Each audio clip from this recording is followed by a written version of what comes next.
अपने कार्यालय में राहुल अपने काम में डूबे बैठे हैं। राहुल अपने दोस्त को कॉल करने की कोशिश करता है, लेकिन एक गलती हो जाती है। उसने अनजाने में एक गलत नंबर डायल किया। सिया अपने कमरे में अकेली बैठी है, विचारों में खोई हुई। एक शांत स्थिरता उसे घेरे हुए है। उसके फोन की अचानक तीखी घंटी शांति को भंग कर देती है, उसे उसके दिवा स्वप्न से झकझोर देती है। वह जवाब देती है। उसकी आवाज नरम और अस्थायी है। नमस्ते। राहुल का कार्यालय तनाव से भरा है, क्योंकि राहुल स्पष्ट रूप से घबराया हुआ फोन पर घबराकर बात करता है। वह हकलाता है, माफ करना, गलती से कॉल कनेक्ट हो गई। सिया की आवाज अजीबोगरीबी को काटती है, एक कोमल दृष्टिकोण पेश करती है। यह ठीक है, कभी कभी गलत नंबर आपको सही व्यक्ति से जोड़ते हैं। राहुल अपने कमरे में अकेला बैठा है, उसके विचारों का भार उसके चेहरे पर भारी है। उसके भीतर दृढ़ संकल्प की एक चिंगारी जलती है, जो संदेह के साये को दूर भगाती है। वह तय करता है कि वह उसे फिर से बुलाएगा। सिया अपने कमरे में अकेली बैठी है, हवा में शांत प्रत्याशा की भावना है। उसका फोन बजता है, चुप्पी तोड़ता है। राहुल की आवाज कमरे में गूंजती है। नमस्ते, यह राहुल है। मैंने कल आपको गलती से कॉल किया था, लेकिन आज मैंने जानबूझकर किया।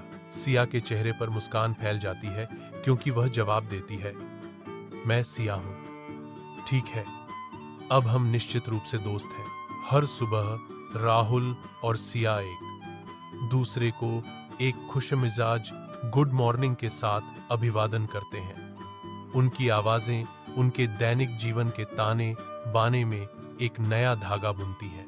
जैसे ही रात उतरती है, उनका अनुष्ठान एक कोमल शुभ रात्रि के साथ जारी रहता है, जो हर गुजरते पल के साथ गहरा होता जाता है। कनेक्शन के वादे के साथ उनके दिन को सील कर देता है। दिन ब दिन ये साधारण आदान प्रदान खिलते हैं, राहुल और सिया की दुनिया को आपस में जोड़ते हैं, जिससे वे एक दूसरे की कहानियों में अविभाज्य धागे बन जाते हैं। राहुल अकेले बैठा है, पास के एक लैंप की कोमल रोशनी में नहाया हुआ। उसकी आंखें उसके फोन पर टिकी हैं। उसके अंदर घबराहट और प्रत्याशा का तूफान उमड़ रहा है। कच्ची भेद्यता के एक पल में राहुल कबूल करता है, मैं तुमसे प्यार करता हूं। एक नरम आशावादी प्रतिक्रिया गूंजती है, शायद हाँ, यह हो चुका है। राहुल एक कैफे टेबल पर इंतजार कर रहा है। टेबल पर फूलों का एक गुलदस्ता रखा हुआ है। उसकी आंखें प्रत्याशा के साथ प्रवेश द्वार को स्कैन कर रही हैं। सिया कैफे में प्रवेश करती है। एक हल्की मुस्कान उसके चेहरे पर छा जाती है, क्योंकि वह राहुल को देखती है। उनकी आंखें मिलती हैं। राहुल के कहते ही उनके बीच एक साझा मुस्कान खिल उठती है। मेरे जीवन की सबसे खूबसूरत गलती बनने के लिए धन्यवाद, सिया जवाब देती है। एक गलत नंबर इतना सही कभी नहीं लगा।